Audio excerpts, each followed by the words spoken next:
누가복음 15장 11절로 24절 말씀 교독하도록 하겠습니다. 또 가라사대 어떤 사람이 두 아들이 있는데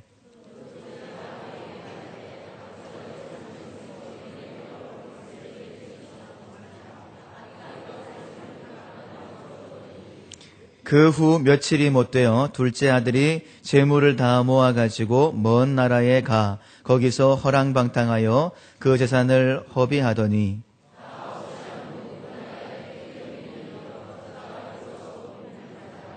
가서 그 나라 백성 중 하나에게 붙여 사니 그가 저를 들로 보내어 돼지를 치게 하였는데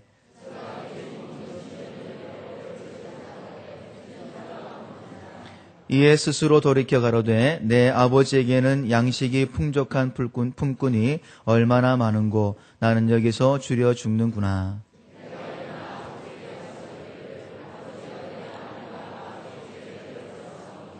지금부터는 아버지의 아들이라 일컬음을 감당치 못하겠나이다. 나를 품꾼의 하나로 보소서 하리라 하고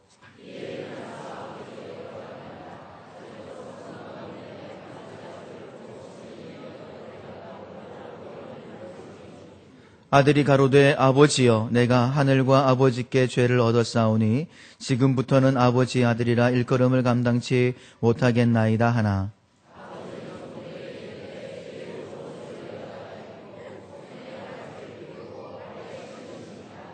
그리고 살찐 송아지를 끌어다가 잡으라 우리가 먹고 즐기자 내가 잃었다가 다시 얻었노라 하니 저희가 즐거워하더라. 아멘.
천국 갈 때까지 하나님께서 우리의 발걸음을 인도하실 줄로 믿습니다. 나는 하나님의 손을 놓을 때가 있지만 하나님은 결코 우리의 손을 놓지 아니하실 줄로 믿습니다. 주님은 나의 선한 목자 되시고 우리는 주님의 양입니다. 주님만 따라가고 주의 음성에 순종하여 가겠습니다. 말씀을 들을 텐데 그 말씀에 순종하여 나의 삶을 가겠습니다. 고백하겠습니다. 지금 우리가 주님 안에 하나가 되어 바로 주님이 원하시는 뜻대로 주님의 크신 영광 높이는 노래가 되어 온 세상을 아름답게 하리라. 우리가 주님 안에 하나가 되어 바로 주님이 원하시는 뜻대로 주님의 크신 영광 높이는 노래가 되어 온 세상을 아름답게 하리라. 답게 하리라. 우리 모두가 주를 노래하네. 아름다운 소리로 하나가 되어 바로 이곳을 더욱 아름답게 하리라. 선하신 목자 날 사랑하는 분, 선하신 목자 날 사랑하는 분, 주 인도하는 곳 따라가. 주의 말씀을 나 듣기 위하여 주 인도하는 곳 가려네. 나를 푸른 표장과 쉴만한 물가로 내 선하신 목자 날 인도해. 험한 산과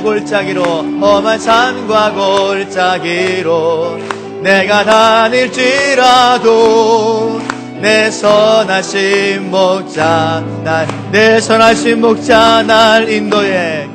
내 선하신 목자 날 인도해. 내 선하신 목자 날 인도해. 할렐루야. 하나님 우리를 인도하실 줄로 믿습니다. 예. 목사님 나오셔서 말씀을 증가하실 텐데 이제 제가 소개하는 건 마지막입니다. 다음 주부터는 목사님이 사회설교 다 하실 텐데 목사님 나오실 때에 박수 치면서 큰 목소리로 할렐루야로 환영하시겠습니다.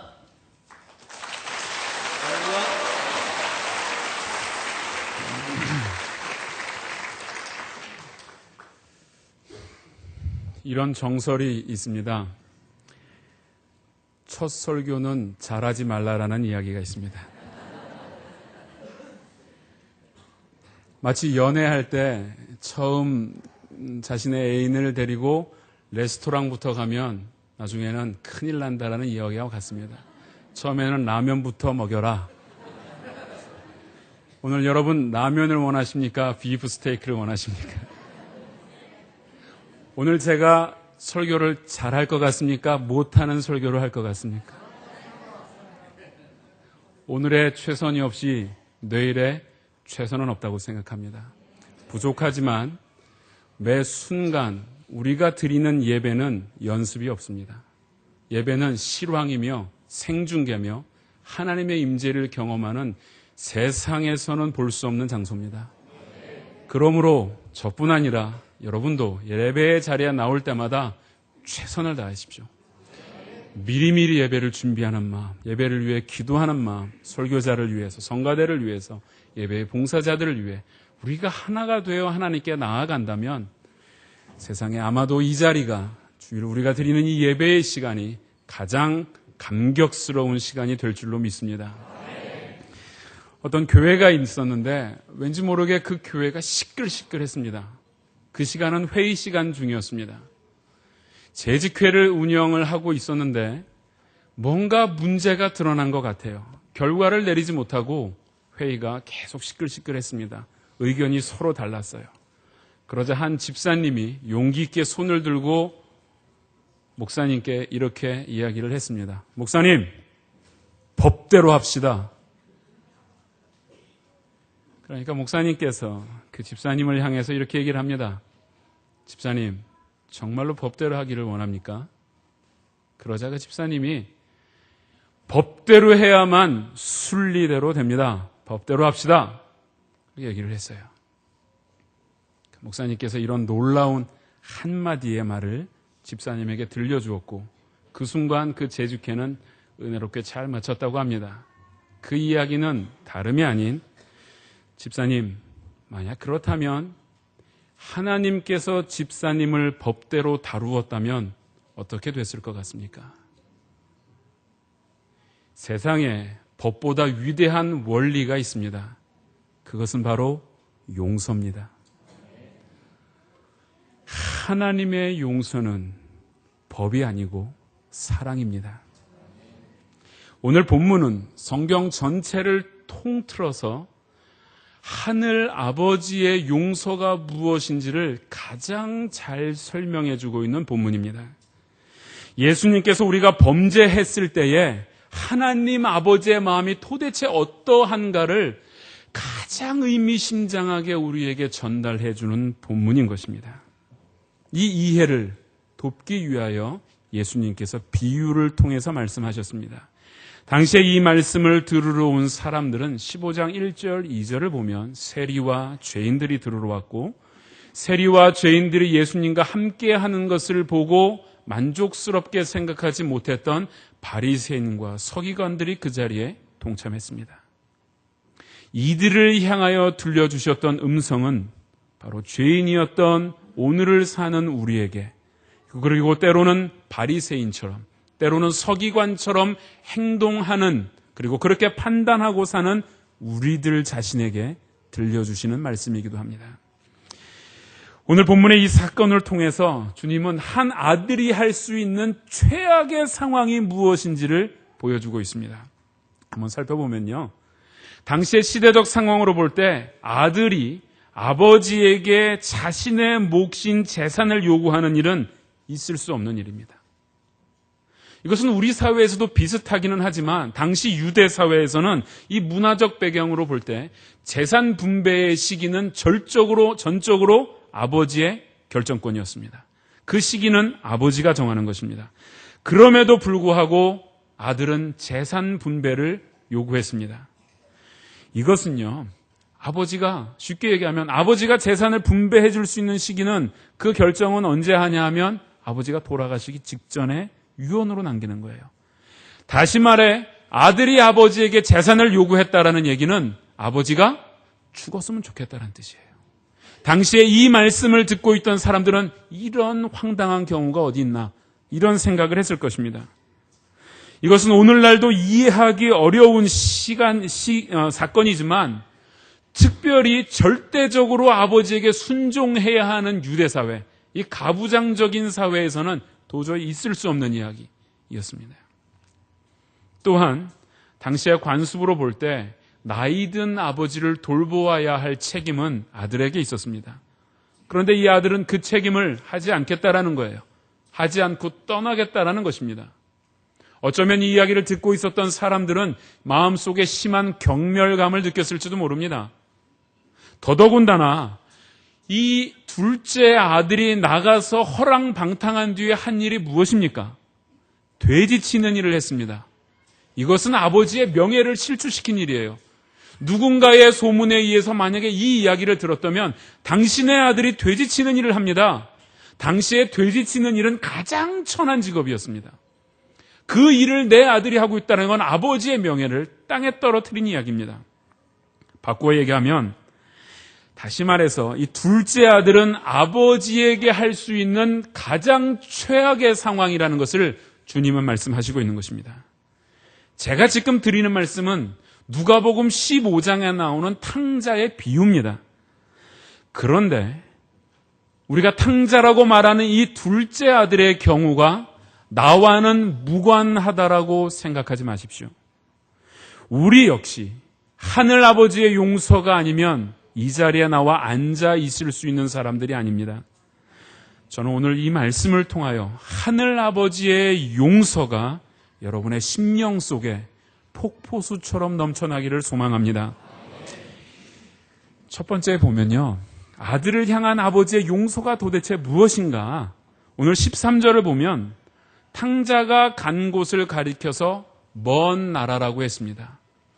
먼 나라에 가 있는 동안 이 아버지가 보여준 용서의 형태는 기다림으로 표현되었습니다. 그래서 하늘 아버지의 용서는 기다림입니다. 보십시오. 이 탕자가 간 나라를 먼 나라라고 표현을 했는데 과연 먼 나라가 어디입니까? 그는 분명 다시 돌아올 생각이 없었습니다. 그래서 아주 먼 나라로 갔습니다.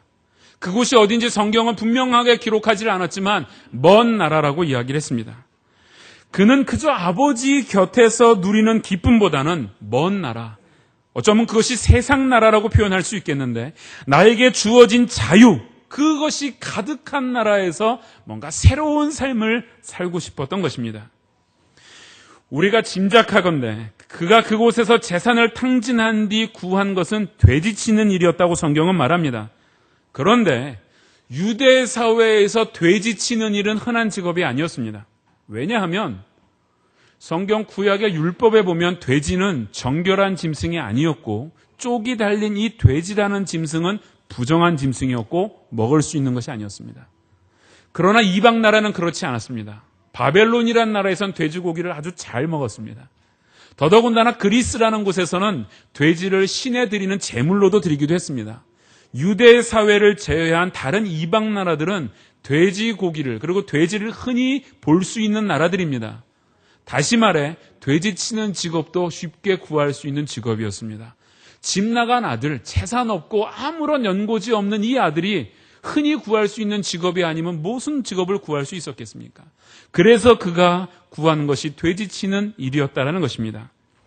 그는 선택된 백성으로서 살기보다는 그것을 포기하고 이방 나라에 가서 뭔가 자유스러운 삶을 살기를 원했던 것입니다.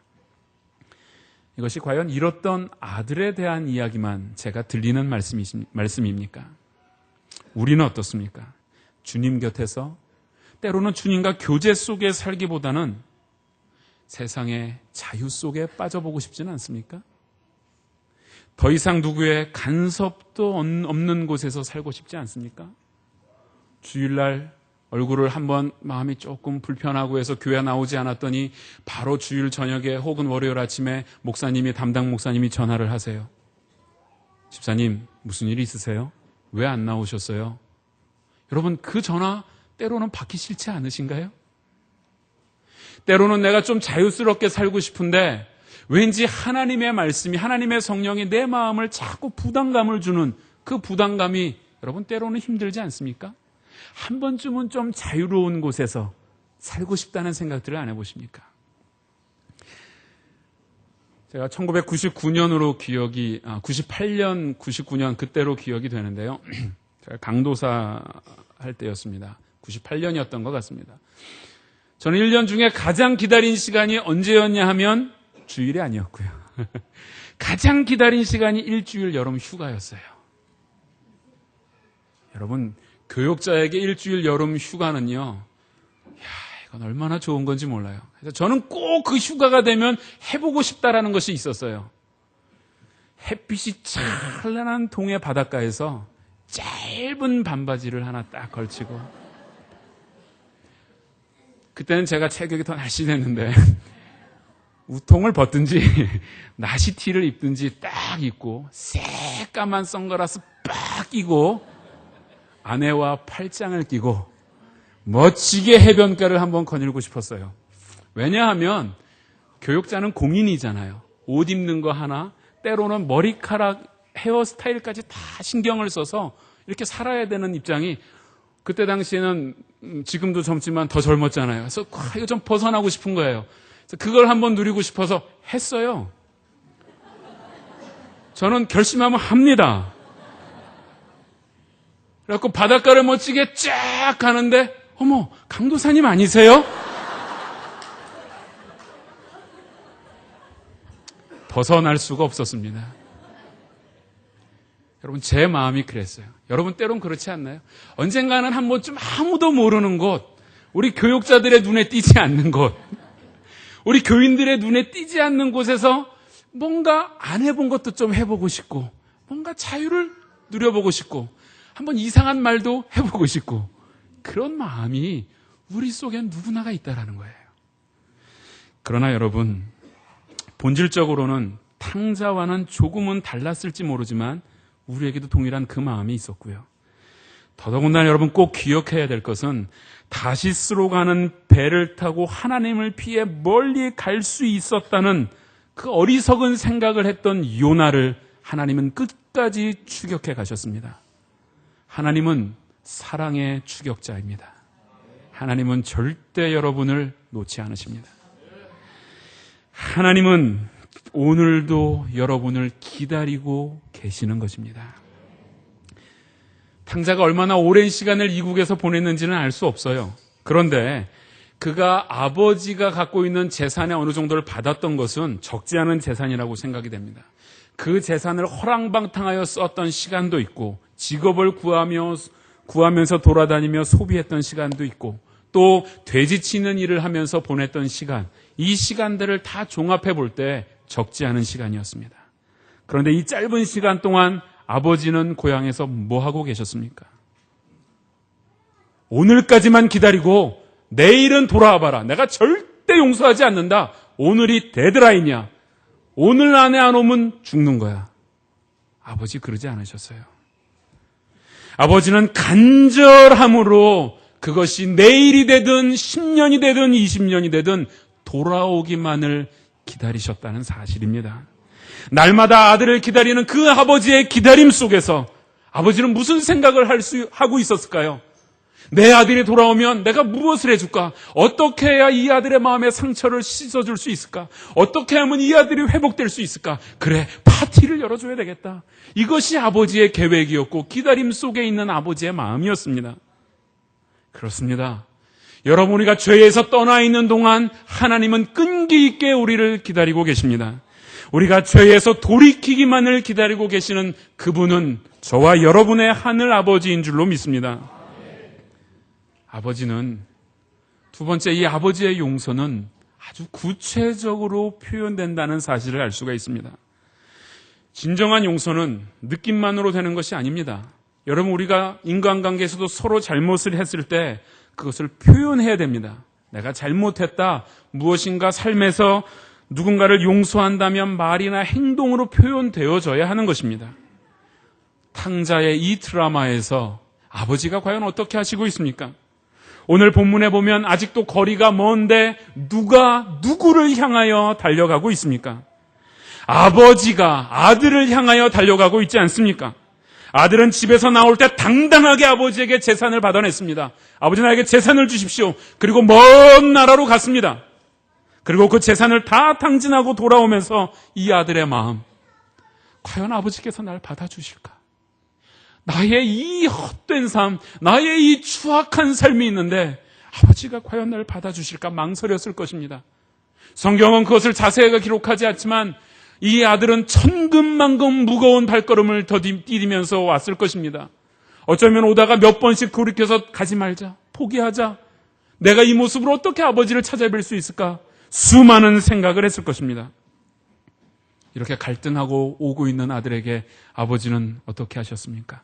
달려왔습니다. 아들이 한 걸음을 내딜 때 아버지는 달려왔습니다. 이 달려오는 아버지의 모습 속에서 과연 아들이 무엇을 생각했을까요? 아, 아버지는 정말로 나를 용서하시는구나. 그 달려오시는 아버지의 모습을 보면서 이 아들의 마음에는 새로운 감격이 넘쳐 흘렀을 것입니다. 여러분, 아버지의 달려오는 것을 너무 쉽게 생각하지 마세요. 유대인의 남자가 달려온다는 것은 그의 채통을 버리는 일입니다. 유대인들도 우리는 옛 어른들처럼 두루마기 같은 옷을 입고 있는데 달려가기 위해서는 두루마기를 이렇게 끌어올려야 돼요. 그래야만 달릴 수 있어요. 나이 든 어른이, 남자가 옷을 있는 대로 끌어올리고 달려오고 있는 그 아버지의 모습을 한번 상상해 보십시오. 아버지는 죄를 뉘우치고 돌아오고 있는 이 아들 하나였으면 다였습니다. 그 누구의 시선도 필요 없었습니다. 그렇습니다. 우리의 하늘 아버지는 진노하시기는 더디하시지만 축복을 해주시는 데는 신속하신 분인 줄로 믿습니다. 아멘입니까? 저도 가출을 한 적이 있습니다. 중3 때였습니다. 아닙니다. 저는 큰 뜻을 품고 나갔기 때문에 출가라고 하겠습니다. 처음 한 3, 4일은 얼마나 신이 났는지 몰라요. 집에 편지 한 장 딱 써놓고 부모님께 제 마음에 큰 뜻이 있어 여차저차해서 집을 나가니 당분간 찾지 말아 주십시오. 이러고 나갔어요. 한 3, 4일은 재밌었는데 가지고 나온 돈 4일 정도 지나니까 다 떨어졌어요. 그래서 이 친구 집, 저 친구 집 다니면서 밥도 얻어먹고 했는데 저녁만 되면 걱정되는 것이 한 가지 있었어요. 잘 데가 없는 거예요. 오늘은 어디 가서 자지? 그때 나와서 참 많이 다녀봤어요. 인천의 월미도부터 시작해서 안 가본 곳 여러 군데도 돌아다녀보고 산도 보고 바다도 보고 강도 봤어요. 그 나중에는 갈 데가 없는 거예요. 다 가봐서가 아니라 돈이 없어서 못 가요. 배도 너무 고파요. 그러다가 결국은 8일째 되는 날 집으로 돌아갔습니다. 가출해봐야 출가가 아니고 가출이었죠. 이제 보니까 8일 만에 집에 돌아갔어요. 돌아가면서 저희 집은 아버지는 굉장히 인자하신데 어머니는 거의 호랑입니다. 신앙생활 조금만 잘못하면 전 지금도 기억이 생생해요. 저희 어머니 특기는 제가 초등학교 때까지는 제 머리를 이렇게 움켜잡는 걸 아주 좋아하셨어요. 한 번도 학교 성적으로 뭐라 안 하셨는데 믿음 생활 좀 잘못했다 하면 바로 끌려갑니다. 독대하고 앉아 2시간으로 혼나야 됩니다. 그 어머니를 생각하니 끔찍했어요. 난 죽었다. 이거는 빚마저도 사망일 거다 생각하고 집에 초인종을 눌렀어요. 띵동. 어머니의 환한 얼굴이 생각이 막 그려졌어요. 문을 열고 나오시는 어머니가 밝게 웃고 계시는 거예요. 그러면서 어머니가 저에게 처음으로 하셨던 말씀이 빨리 들어가서 씻어라. 냄새난다. 다 씻고 나오자 어머니가 차려놓은 만찬이 제 앞에 있었습니다. 아주 뜨끈뜨끈한 고기국과 제가 좋아하는 온갖 반찬을 만들어 놓으셨던 거예요. 금방 시장을 다녀오셨을 리도 없고요. 아마도 미리 준비하고 계셨던 것 같습니다. 사랑하는 성도 여러분, 바로 그렇습니다. 여러분은 천금만금 무거운 발걸음으로 하나님께 나아갈 때가 있지만 하나님은 여러분을 향해 달려가십니다. 아버지가 달려와서 어떻게 합니까? 아버지가 저를 보고 측은히 여겨 목을 안고 입을 맞추었다라고 성경은 기록합니다. 제가 성경을 기록한 기자였으면 좀 고쳤을 거예요. 아버지가 저를 보고 괘씸히 여겨 달려와 발로 걷어차니 그 아들이 나가 뻗더라. 그랬으면 속이 시원했을 텐데 성경 그렇게 기록되어져 있지 않습니다. 어쩌면 발로 걷어차이는 게 마땅하죠. 그런데 아버지 그러지 않았습니다. 입을 맞췄어요. 달려와 목을 안고 그 더러운 몸을 안고 온 아들에게 입을 맞췄습니다. 우리 성경엔 그냥 입을 맞췄다라고 이야기를 하지만 헬라어 원어 성경에 가까운 영어 개역 성경을 보면 kissed him much라고 써 있습니다. 많이 맞췄다라고 표현을 하고 있다는 거예요. 한 번 맞춘 게 아니라 그 아들의 온몸에 그냥 입을 맞추는 거예요. 그렇습니다. 하늘아버지는 우리를 용서하신다는 사실을 구체적으로 표현하시는 분입니다. 여러분, 죄 때문에 눌려 있습니까? 무엇인가 두려웠습니까? 믿음의 눈을 들어보십시오. 여러분, 믿음의 눈을 들어서 보십시오. 달려오시는 아버지가 보이지 않습니까? 나는 천근만근 무거운 발걸음으로 오늘 이 시간 나왔을지도 모릅니다. 그러나 오늘 이 예배의 자리에 우리의 하늘 아버지는 달려오시고 있습니다. 그리고 여러분을 안고 입을 맞추며 기뻐하시는 구체적인 표현을 갖는 분, 그분이 바로 저와 여러분의 아버지인 것입니다.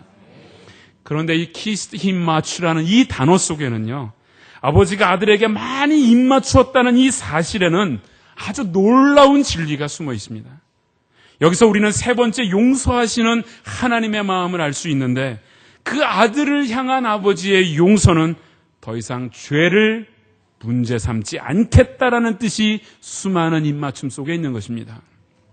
한번 생각을 해봅시다. 아들이 돌아서 아버지가 껴안고 입을 맞출 때 아들의 마음이 얼마나 불안했겠습니까? 첫 번째 입을 맞추면서 아들이 생각을 합니다. 아버지, 제가 사실은요, 먼 나라에 가서 아주 추악한 일을 했습니다. 아버지의 명예를 실추시키는 돼지치는 일도 했고요. 허랑방탕하게 제가 그렇게 놀았습니다. 어쩌면 이 이야기를 끝까지 아버지는 듣지도 않은 채 그의 볼에 다시 입을 맞추며 하는 아버지의 말씀이 있었을 겁니다. 아들아, 과거에 대해선 염려하지 마라. 나는 결코 그것을 기억하지 않는다. 그렇습니다. 우리의 과거의 죄, 그것은 그리스도의 갈보리 십자가에서 이미 다 사해진 줄로 믿습니다. 어쩌면 그렇게 입맞추고 있는 아버지가 과거의 죄를 용서하셨다고 하지만 자신의 현재의 모습을 보니 너무 더럽고 너무나도 추악한 모습이에요. 어쩌면 누군가가 옆에서 보면 그 모습을 용서할 수 없을 정도로 더러운 모습이었습니다. 아버지, 난 이렇게 더럽습니다. 아버지, 난 아버지의 이름을 욕되게 하고 있는 그런 자입니다. 그때 아버지도 그에게 또 다른 입맞춤을 하시면서, 나의 아들아, 현재에 대해서는 아무것도 염려하지 마라. 나는 현재의 너가 나에게 온 것으로 만족한다. 아들아, 사랑한다. 아버지가 그렇게 입맞추지 않으셨겠습니까? 더더군다나 이 아들은 이런 생각도 했을 거예요. 그렇다면 아버지, 내가 또 1년이 지난 후에, 시간이 지난 후에 또 아버지를 배신하고 떠나면 아버지 어떻게 하시겠습니까? 아버지, 나는 그런 사람 아닙니까? 마치 우리처럼 오늘의 결단이 얼마 가지 않아 흐트러지고 또 아버지의 곁을 떠나면 어떻게 합니까? 라는 질문을 던졌을 때 그 아버지는 또 다른 입맞춤을 그에게 했습니다. 그러면서 하시는 말씀이, 아들아, 나는 너의 미래도 본다. 너는 이제 결코 세상 속에 빠지지 않을 것이다. 여러분, 이거는요, 약속입니다. 성경을 한번 볼까요? 성경에 이 약속이 명백하게 나와 있습니다. 예레미야 32장 38절 40절, 우리 화면을 보고 같이 한번 읽겠습니다. 시작. 그들은 내 백성이 되겠고 나는 그들의 하나님이 될 것이며 내가 그들에게 한 마음과 한 도를 주어 자기들과 자기 후손의 복을 위하여 항상 나를 경외하게 하고 내가 그들에게 복을 주기 위하여 그들을 떠나지 아니하리라 하는 영영한 언약을 그들에게 세우고 나를 경외함을 그들의 마음에 두어 나를 떠나지 않게 하고. 예레미야 선지자를 통해서 하나님께서 주신 이스라엘 백성의 약속입니다. 모든 것은 미래형이에요. 너희들은 나의 백성이며 나는 너희들의 하나님이 될 것이다. 너희들은 영영토록 나를 떠나지 아니하고 그 도에 거하게 될 것이다. 이 약속이 오늘 여러분의 심령 가운데 믿음으로 뿌리내리기를 바랍니다. 다시 한번 강조합니다. 아버지는 아들을 조건 없이 받아주셨어요. 상처난 모습 그대로, 있는 모습 그대로를 받아들여 주셨습니다. 하나님께서 오늘 우리를 받아들여 주시는 데에는 아무런 조건이 필요 없습니다. 그뿐 아니라 더 이상 우리의 죄를 문제 삼지 않으십니다. 한 아이가 있었습니다. 어느 날 놀다가 이 아이가 아주 아버지가 아끼는 값진 도자기를 깨트렸어요. 그 도자기는 아버지가 너무너무 아끼는 것이었어요. 아들은 걱정이 태산이었습니다. 죽었다. 오늘 저녁에 아버지가 오면 난 정말로 죽었다. 그래서 이 아들이 고민 끝에 결론을 내렸습니다. 그래, 아버지가 오시면 사실대로 말하고 용서를 구해야 되겠다. 저녁이 되고 퇴근 시간이 되자 아버지가 돌아오셨습니다. 그 아버지에게 아들이 아주 걱정스러운 얼굴로 다가가서 말했습니다. 아버지, 사실은 제가 아버지가 너무너무 아끼는 이 도자기를 깨트렸는데 아버지 용서해 주십시오. 아버지 마음에 도자기는 좀 아까웠지만 그래도 용서를 구하는 아들이 기특했어요. 그래서 아버지가 그래 아들아, 내가 널 용서한다. 염려 마라. 얘기해 줬습니다. 그래서 이 아들은 그날 밤 편한 마음에 자고 일어나서 다음날 아침이 되었습니다. 아침이 되니까 또 마음이 조금 바뀌었어요. 아버지가 어제 용서하신다고 했는데 농담하신 거 아닐까? 혹시 오늘은 아버지가 마음이 변해서 용서 안 하시는 거 아니야? 이런 염려 속에 퇴근 시간이 되어 아버지가 돌아왔을 때 다시 아버지에게 다가갔습니다. 아버지, 어제 화분 도자기 깬 거 용서해 주신 거 맞죠? 그럼 아들아, 내가 널 분명히 용서했으니까 염려하지 마라. 아버지가 또 다시 약속을 해줬어요. 다음 날 됐는데 아들이 또 걱정이 되는 거예요. 아버지가 용서하신다고 했는데 정말 용서하는 것일까? 그래서 그날 아버지가 돌아왔을 때 아버지 할 말이 있습니다. 그래, 뭔데? 어제 제가 얘끼 이놈아!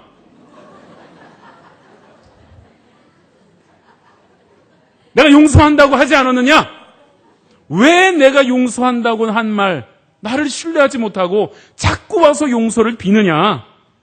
왜 이리 못 믿는 거야? 아버지가 화를 내셨어요. 이 얼마나 어리석은 아들의 태도입니까? 여러분, 우리가 때로 그렇지 않나요? 이미 우리의 죄가 그리스도의 피 흘림으로 사해졌습니다. 그런데도 불구하고 죄에 아직도 눌려 있으십니까? 여러분, 염려하지 마세요.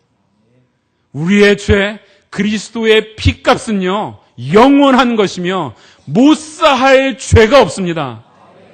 우리가 이 어리석은 아들처럼 또 용서를 빌고 또 용서를 비는 그런 태도를 보여서야 되겠습니까? 돌아온 아들에게 아버지가 말씀하시는 장면을 보십시오. 아버지가 아들의 과거를 문제 삼았습니까? 그래, 너 잘났다. 돌아온 거는 좋은데 도대체 어디다 돈 쓰고 왔는지 영수증이나 한번 보여줘봐라. 네 삶이 도대체 어땠는지 내가 궁금해 죽겠다. 한번 좀 보자. 아버지가 그것을 알기 원하셨습니까? 무엇인가를 들추어내고 싶습니까? 아버지 그러지 않으셨어요. 다 덮으셨습니다. 왜 아버지가 더 이상 그 죄를 문제 삼지 않으셨나요? 하늘 아버지의 초점은 죄에 있는 것이 아니라 죄인에게 있기 때문입니다. 21절에 보면 아들은 이렇게 말합니다. 아들이 가로되 아버지여, 내가 하늘과 아버지께 죄를 얻었사오니 지금부터는 아버지의 아들이라 일컬음을 받을 수 없습니다.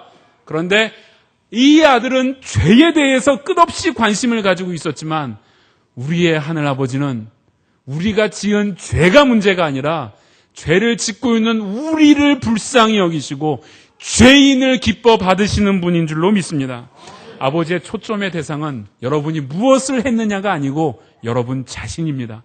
오늘 이 자리에 나와 있는 여러분 자신, 이 여러분을 하나님은 가장 중요시 여긴다는 겁니다. 그러므로 여러분, 하나님께 돌아오기만 하면 됩니다.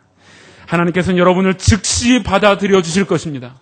여러분이 무엇을 했건, 얼마나 오랫동안 죄의 자리에 있었건, 심지어는 아무도 모르는 심각하고 은밀한 죄가 여러분의 삶 속에 있었던 간에 하나님께 나아오십시오. 하나님 문제 삼지 않으십니다. 마지막 네 번째에 보면요, 아버지의 용서는 아들을 온전히 회복시켜 주시는 데 있었습니다. 22절 이후에 보면 아버지께서 아들을 회복시켜 주시는 장면이 나오는데요, 이렇게 말합니다. 여봐라, 나의 아들에게 제일 좋은 옷을 입혀라. 그 손가락에 가락지를 끼워주고 신을 신기고 살찐 송아지를 잡아다가 우리가 잔치를 열자, 파티를 열자 합니다. 제일 좋은 옷은 명예로운 손님이 왔을 때 주는 것이고, 손에 가락지를 끼우는 것은 아들임을 인증해주는 증표이며, 신을 신기우는 것은 더 이상 노예가 아니라 나의 아들임을 보여주는 증표입니다. 더더군다나 살찐 송아지는 그때 당시에 가장 귀한 손님이 왔을 때만 잡는 것이 살찐 송아지였습니다. 여러분, 더 이상의 더러운 옷을 입고 있는 아들이 아니었습니다. 이제는 하나님의 아들이라는 명예로운 옷을 입었습니다. 더 이상 죄의 자리에 있는 자가 아니었습니다. 이제는 하나님의 아들임을 보여주는 가락지가 우리의 손에도 있는 줄로 믿습니다. 여러분, 우리가 더 이상 종의 모습으로 사는 맨발 벗은 자가 아니라 하나님이 주신 신을 신고 있는 자들입니다. 하나님은 우리 때문에 파티를 열으셨어요. 아버지가 왜 이렇게 잔치를 배설했습니까? 기뻐서예요. 너무너무 기뻤어요. 죽었던 아들, 잃어버렸던 아들이 돌아왔다는 사실 때문에 아버지는 잔치를 연 것입니다. 하나님께서 우리를 회복시켜 주시는 것은요, 아버지에게 너무나도 즐거운 기쁨이에요. 여러분, 하나님을 기쁘게 해드리는 방법이 여러 가지가 있는데 그 중에 아주 본질적인 게 우리가 죄를 용서받았다는 확신 속에 있다면 하나님은 그것을 너무나도 기뻐하십니다. 오늘 이 누가복음 15장을 보면 세 가지의 비유가 나오는데 앞에 보면 잃은 양의 비유, 그 다음에는 여자가 잃은 드라크마를 찾는 비유가 나옵니다. 6절에 보면 이렇게 말을 합니다. 집에 와서 그 벗과 이웃을 불러 모으고 나와 함께 즐기자. 내가 잃은 양을 찾았다라고 말합니다. 오늘 또한 9절에 보면 또 찾은즉 벗과 이웃을 불러 모으고 나와 함께 즐기자. 잃은 드라크마를 찾았노라 하시니라. 여러분, 모든 공통점은 잔치를 연대 있습니다. 하나님은 여러분을 받아들일 때 잔치를 여시는 겁니다. 하나님에게 큰 기쁨이기 때문이에요. 그런데 잔치를 여는 것보다 더 중요한 것이 있는데 그것은 이 아들을 온전한 자리로 회복시켜 주시는 겁니다. 주변에서 이런 생각했겠죠. 맏아들처럼 그 주변의 사람들, 하인들이 저 꼴하지 마라. 저래가지고 돌아와서 저것이 무슨 아들이라고 저 더러운 꼴 봐라. 저 시컷 나가서 못된 짓 하다가 이제 와갖고 뻔뻔스럽기도 하지. 나는 절대 저거 아들로 인정 못해. 우리 주인님 아들 아니야. 아이고, 주변의 이웃들도 얼마나 많은 그런 얘기를 했겠습니까? 근데 아버지가 잔치를 여는 건 뭐예요? 여봐라, 나의 아들이 돌아왔다. 죽었다가 살아났고 잃었다가 찾은 내 아들이다. 아무도 뭐라고 말하지 마. 그 잔치를 통해서 보여주시는 거예요. 이 잔치는 내 아들만을 위한 잔치이니 내가 내 아들을 찾았으니 누구도 뭐라고 할 수 없는 것입니다. 더 나아가서 아들의 특권을 주셨어요. 바로 상속을 이을 자의 특권을 다시 회복시켜 주셨습니다. 여러분, 저와 여러분은 하늘나라의 상속을 이을 자로 특권을 가진 자들입니다.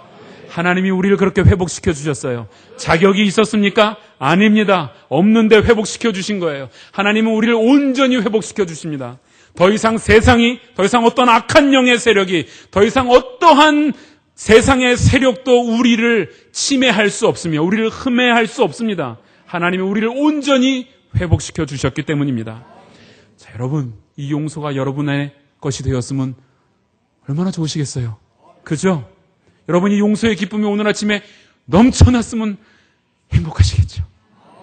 그러기에는요, 딱 한 가지 우리가, 모든 것이 하나님 아버지가 하는데 딱 우리가 해야 할 일이 있어요. 17절 말씀을 보면은요, 16절에 돼지 먹는 쥐염 열매도 먹지 못한 자신의 처지에 대한 설명을 쭉 예수님께서 하신 뒤에 17절에 이에 스스로 돌이켜 가로되. 스스로 뭐 했다고요? 돌이켰습니다. 이에라는 말은 그러므로라는 뜻입니다. 자신의 처지를 보니 그러므로 내가 돌이켜야 되겠다. 이 성경 본문 정확한 뜻은 스스로 돌이켰다는 얘기는 자각했습니다. 자신의 처지, 자신의 죄를 깨달았어요. 깨닫는 것에서 그치면 아무것도 되지 않습니다. 여러분, 깨달으셨다면 더 한 자리로 나아가셔야 되는데 20절 말씀을 보니까 이에 일어나서 아버지에게로 돌아가니라. 그러므로 깨달았더니 그 다음에 뭐 했어요? 그러므로 일어났다라는 거예요. 여러분, 신앙은 그래서 그러므로의 신앙이 중요합니다. 깨달으셨습니까? 그러므로 일어나십시오. 아버지에게로 돌아가십시오. 그러면 하나님 아버지 두 팔 벌려 여러분을 맞이해 주실 것입니다. 자각에서 그치지 마십시오. 의지적 결단과 행동이 필요합니다. 그때 하나님은 여러분을 맞이해 주실 것입니다. 바로 그때 세상에서는, 도저히 이 세상에서는 경험할 수 없는 이 놀라운 하늘아버지의 용서의 체험을 할 수 있는 것입니다. 사랑하는 성도 여러분, 히브리서 8장 12절을 보니까 내가 저의 불의를 긍휼히 여기고 저희 죄를 다시 기억하지 아니하리라 하셨느니라. 이 말씀 여러분 심령 가운데 뿌리 내리길 바랍니다. 하나님은 우리를 용서하시는 하늘 아버지이십니다. 함께 찬양하겠습니다. 찬송가 331장 찬양하겠습니다. 나 주를 멀리 떠났다 이제 옵니다. 나 죄의 길에 시달려 주여 옵니다. 나 이제 왔으니 내 집을 찾아 주님 왔으니 내 집을 찾아 주여 나를 받으사 주여 나를 받으사 맞아주소서. 그 귀한 세월 보내고 귀한 세월 보내고 이제 옵니다. 나 뉘우치는 눈물로 뉘우치는 눈물로 이어 옵니다. 나 이제 왔으니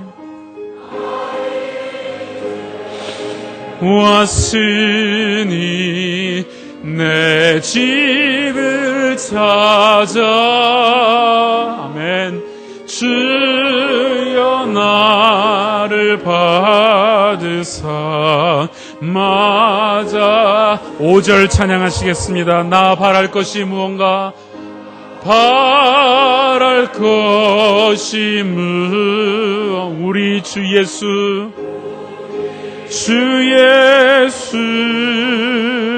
날 위에 돌아가심만 믿고 옵니다. 나 이제 왔으니